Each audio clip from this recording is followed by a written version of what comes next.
ఏదైతే హుజురాబాద్ మున్సిపల్ ఎన్నికలు కాంగ్రెస్ పార్టీ ఘన విజయం సాధించిందో మరి దానికి ముఖ్యంగా ఆ హుజురాబాద్ మున్సిపాలిటీ ప్రజలకు పేరు పేరున వాళ్ళందరికీ శిరస్సు వంచి వాళ్ళకి కృతజ్ఞతలు ధన్యవాదాలు తెలియజేస్తున్నా. ఎందుకంటే ఏదైతే వాళ్ళు ఒక నమ్మకంతో కాంగ్రెస్ పార్టీ పైన ఒక అభిమానంతో రేవంత్ రెడ్డి గారు ఇంకా కాంగ్రెస్ ప్రభుత్వం అమల్లోకి తీసుకొస్తున్న సంక్షేమ పథకాలు కావచ్చు, అభివృద్ధి కార్యక్రమాలు కావచ్చు, అవన్నీ గమనించి మరి కాంగ్రెస్ పార్టీకి ఒక అవకాశం ఇద్దామని చెప్పి మరి ఇంత ఘన విజయాన్ని మాకు అందించినందుకు మరొకసారి వాళ్ళందరికీ కాంగ్రెస్ పార్టీకి సహకరించిన ఓటేసిన అందరికీ పేరు పేరున వాళ్ళకి నేను అభినందనలు, కృతజ్ఞతలు, ధన్యవాదాలు తెలియజేస్తూ దాంతోపాటు ఈ విజయానికి సహకరించిన ప్రతి ఒక్క కాంగ్రెస్ పార్టీ సైనికులకి, కుటుంబ సభ్యులకి, అభిమానులకి, మా కార్యకర్తలకి, నాయకులకి అందరికీ మరి వారికి కూడా నేను కృతజ్ఞతలు తెలియజేస్తూ మరి ఏదైతే మేము ఎలక్షన్లలో మాట ఇచ్చినాం, ఏదైతే ఎలక్షన్లలో ముందు మేము అమలు చేస్తామన్న ప్రతి ఒక్కటి రానున్న సంవత్సరాలలో అమలు చేసే బాధ్యత ఇక్కడ కాంగ్రెస్ పార్టీగా మేము మా పాలక వర్గం ఖచ్చితంగా అమలు చేస్తారని చెప్పి తెలియజేస్తా. సంక్షేమ పథకాలు కావచ్చు, అభివృద్ధి కార్యక్రమాలు కావచ్చు, ఏదైతే 15 కోట్ల రూపాయలు ఆల్రెడీ శాంక్షన్ అయి ఉన్నాయి వాటి పనుల విషయంలో కావచ్చు, మరిన్ని నిధులు ఇంకా అభివృద్ధి కార్యక్రమాలు, డ్రైనేజ్ వ్యవస్థ, మంచినీటి వ్యవస్థ, ముఖ్యంగా హాస్పిటల్ సంబంధించిన డెవలప్మెంట్ పరంగా, స్కూల్స్ డెవలప్మెంట్ పరంగా ఇది ప్రధాన ఎజెండాగా మరి మన మున్సిపాలిటీ తీసుకొని ముందుకు పోతుందని చెప్పి నేను ఒకసారి తెలియజేస్తాను. మరి దాంతోపాటు పార్కులు, చిల్డ్రన్స్ పార్క్ డెవలప్మెంట్, చెరువులు, ఏదైతే వాకింగ్ ట్రాక్ల విషయంలో డెవలప్మెంట్ పరంగా చూసుకున్నా ఇవన్నీ ఇంకోటి beautification, Huzurabad centres beautification, circles beautification పరంగా చూసుకున్న ఒక మంచి మోడల్ మున్సిపాలిటీకి ఏదైతే తీర్చిదిద్దామనో మేము మాటిచ్చినామో దాన్ని నిలబెట్టుకునే కార్యక్రమం తప్పకుండా చైర్మన్, వైస్ చైర్మన్ మరి మా కౌన్సిలర్లు అందరూ, పాలకవర్గం అందరూ కృషి చేస్తారని చెప్పి నేను ఈ వేదికగా ఇక్కడ ఉన్న ప్రజలకు నేను తెలియజేస్తాను. ఇందిరమ్మ ఇల్లుల విషయంలో కావచ్చు, కొంతమందికి లబ్ధిదారులు ఇంకున్నారు. ఖచ్చితంగా రానున్న వచ్చే నెల లోపలనే 2వ విడత ఇందిరమ్మ ఇల్లులు శాంక్షన్ కాబోతున్నాయి కాబట్టి అర్హులు ఉన్న ప్రతి ఒక్కళ్ళకి ఇందిరమ్మ ఇల్లులు మేము అందజేస్తామని చెప్పి మేము తెలియజేస్తాం. దాంతోపాటు డబుల్ బెడ్రూమ్లు 2 BHK ఏవైతే ఉన్నాయో వాటిలో నిరుపేదలకు, గుంట భూమి లేని వాళ్ళకి, ఇల్లడుగు లేని వాళ్ళకు కూడా ఖచ్చితంగా అవన్నీ మేము వాళ్ళకి అందించే విధంగా కూడా ప్రతి వార్డు నుంచి ఎంపిక చేసేది మాట ఇచ్చినాం. దాని ప్రకారం మేము ముందుకు సాగుతున్నాం. దాంతోపాటు రానున్న రోజుల్లో ఏవైతే పెన్షన్లు కావచ్చు, ముఖ్యంగా అది వృద్ధుల పెన్షన్ కావచ్చు, పెన్షన్ల పెంపు కావచ్చు, అవి కూడా ఇప్పుడు స్టార్ట్ కాబోతున్నాయి అతి త్వరలో. కాబట్టి వాటిని దృష్టిలో పెట్టుకొని వాడలో ఎవరైతే మున్సిపాలిటీలో ఉన్నారో మరి వాళ్ళ అర్హులు ఉన్న వాళ్ళకి కూడా పెట్టడం జరుగుతుంది. సో ఇట్లా ఒక్కొక్కటిగా మా 6 గ్యారెంటీల అమలుతో పాటు ఈ అభివృద్ధి కార్యక్రమాలు చేసుకుంటూ పోతాం. ఇంకా ముఖ్యంగా ఏంటంటే తెలంగాణ రాష్ట్రంలో పోయినసారి 94 ATC సెంటర్లు అంటే ఐటీఐని అడ్వాన్స్ టెక్నికల్ సెంటర్స్ కింద పెట్టడం జరిగింది తెలంగాణ ప్రభుత్వం, రేవంత్ రెడ్డి గారు. మరి మన హుజురాబాద్ ఆ రోజు మనం శాంక్షన్ చేయడం జరిగింది. దాన్ని కూడా అతి త్వరలో అది కూడా మనం పనులు కార్యక్రమం చేసుకొని దాన్ని కూడా ప్రారంభించే కార్యక్రమం కూడా మనం చేసుకుంటామని చెప్పి మరొకసారి నేను తెలియజేస్తూ మరి ఇవన్నీ ఇచ్చిన మాట ప్రకారం ప్రజలు మా పైన నమ్మకం పెట్టుకున్న ప్రతి ఒక్క అంశాన్ని మేము వాళ్ళ ఒమ్ము చేయకుండా నమ్మకాన్ని పనిచేస్తాం. ఒక మంచి మోడల్ మున్సిపాలిటీగా తీర్చిదిద్దే కార్యక్రమంలో మరి పాలక వర్గం కానీ మేము కానీ ఇక్కడ ఉన్న జిల్లా మంత్రులు పొన్నం ప్రభాకర్ గారు కావచ్చు, శ్రీధర్ బాబు గారు కావచ్చు, ఇన్ఛార్జ్ మంత్రి తుమ్మల నాగేశ్వరరావు గారు కావచ్చు, ఇంకా ముఖ్యమంత్రి రేవంత్ రెడ్డి గారి సహకారంతో ఖచ్చితంగా ఇక కాంగ్రెస్ పార్టీ నాయకులు ఇక్కడ మా జిల్లా అధ్యక్షులు అందరి సహకారంతో సలహాలతోని మంచి అభివృద్ధి చేసే దిశగా మరి హుజురాబాద్ మున్సిపాలిటీ ముందుకు పోతుందని చెప్పి మరి నేను తెలియజేస్తున్నాను. మరి ఇవన్నీ మేము ఒక ప్రోగ్రెసివ్ డెవలప్మెంట్గా ముందుకు పోతుంటే ఇక్కడ ఒక ఎమ్మెల్యే గత కొన్ని రోజుల నుంచి మీరు చూడొచ్చు, ఈ గెలుపు ఏదైతే ఉందో అతను జీర్ణించుకోలేకపోతుంది, ఓటమిని అంగీకరించలేకపోతుంది. డైవర్షన్ కావాలి, ప్రజల్లో కూడా బీఆర్ఎస్ ఉనికిపోతుంది, పట్టించుకుంటలేరు. ముఖ్యంగా ఎమ్మెల్యే అంటే చీమ కంటే హీనంగా అయిపోయింది ఇక్కడ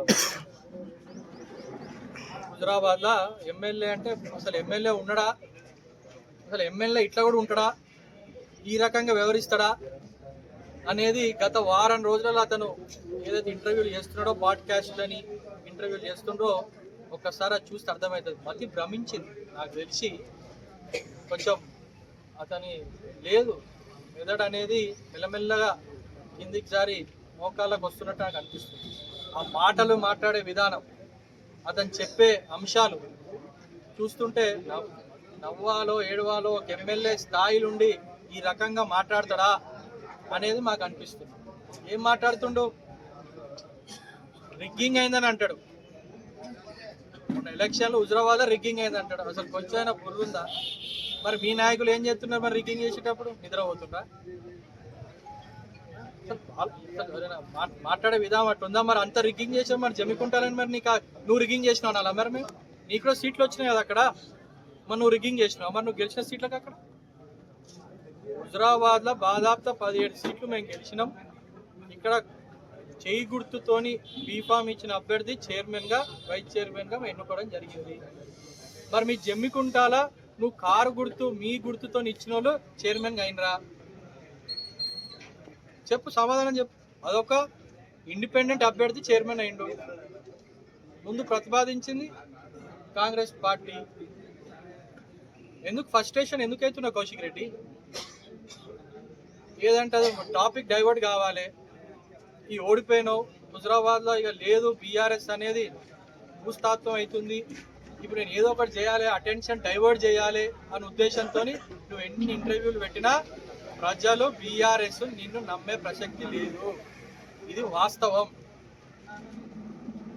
ఏమన్నంటే ముఖ్యమంత్రి గారితో పోల్చుకుంటున్నాడు. అసలు ఏమన్నా గుర్రుందా అని అడుగుతున్నా.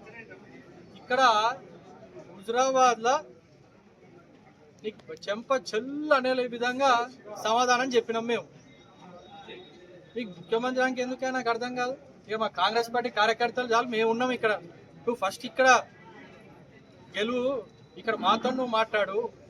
నీకు ఏం పోలిక, ఏం పొంతనా నీకు మా ముఖ్యమంత్రి గారితో? పెద్దోళ్ళతో పోల్చుకుంటే నువ్వు పెద్దోడు అవుతావు అనుకుంటే పులిని చూసి నక్క వాత పెట్టుకున్నట్టు. నీ వ్యవహారం ఎట్లుందంటే పులిని చూసి నక్క వాత పెట్టుకున్నట్టు నువ్వు చేస్తున్నావు నీ వ్యవహారం అంతా. ఎంపీ ఎలక్షన్ అనే 3వ స్థానం, ఎమ్మెల్సీగా ఇక్కడ నీకు పోటీనే లేదు. సర్పంచ్లో మేమే గెలిచినాం. మొన్న మున్సిపాలిటీలో మాకే ఎక్కువ సీట్లు వచ్చినాయి. ఆ రోజు మేము మాట ఇచ్చిన, హుజురాబాద్ గడ్డ పైన కాంగ్రెస్ పార్టీ జెండా ఎగిరేస్తామని మాట ఇచ్చినాం. ఇచ్చిన విధంగానే ప్రజల ఆశీస్సులతోని మరి మేము జెండా ఎగిరేసినాం.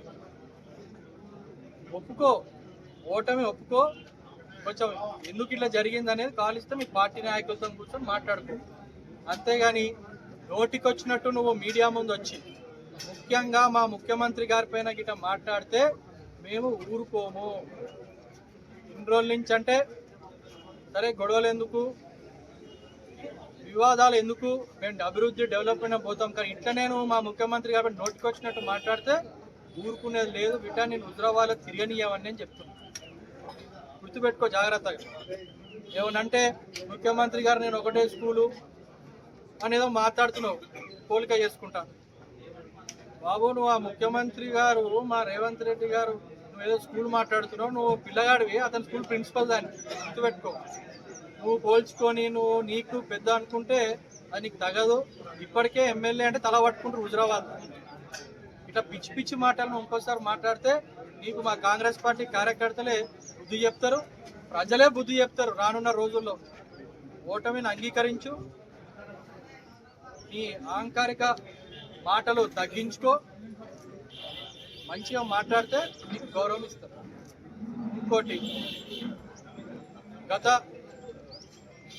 ఆ వీడియోలలో చూసుకుంటే అక్రమంగా కేసులు పెట్టిండ్రు, పోలీసు వాళ్ళపైన ఇష్టమైనట్టు మాట్లాడుకుంటా నువ్వు ఏదైతే మాట్లాడుతున్నావో దాన్ని మేము ఖండిస్తున్నాం.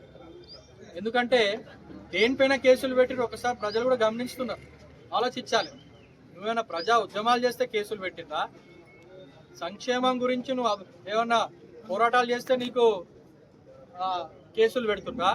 ఎవరిపైన నీకు నువ్వు ఏమైనా ప్రజలకు మంచి చేద్దామని చేస్తే నీ పైన కేసులు పెడుతుందా? నువ్వు ఏం మాట్లాడినావు? నువ్వు అదొక పర్సనల్ టెంపుల్ ఇష్యూ పైన, అది మీ కుటుంబ ఇష్యూ, దానికి కోర్ట్ ఆర్డర్, పోలీసు వాళ్ళు కోర్ట్ ఆర్డర్ని ఫాలో అయినరు. దానిని పట్టుకొని ఇక్కడ ఉన్న అటెన్షన్ మొత్తం డైవర్ట్ చేద్దామని చెప్పి ఏదైతే సిపి గారి పైన కావచ్చు, ఇక్కడ ఉన్న ఒక మహిళ ఏసీపీ పైన గారు కావచ్చు, సిఐ పైన కావచ్చు, నువ్వేదో ఆరోపణలు చేస్తున్నావో అది చాలా సిగ్గుచేటు. పోలీస్ వ్యవస్థ అనేది కాన్స్టిట్యూషన్ పరంగా వ్యవహరిస్తుంది. మీరు ఇంకా నీ భ్రమలు ఉన్నావు, మీ ప్రభుత్వంలో ఉన్నప్పుడు నువ్వు ఏదంటది, మీరేమో ఒత్తిడి తీసుకొచ్చి పోలీసు వాళ్ళ పైన ఒత్తిడి తీసుకొచ్చి, ఇది ప్రజాప్రభుత్వం, పోలీసు వాళ్ళకి స్వేచ్ఛ ఉంది. కోర్ట్ ఆర్డర్ ఏదైతే ఉందో దాన్ని అమలు చేయడంలోనే పోలీసులు వాళ్ళ బాధ్యత నిర్వహించిండ్రు.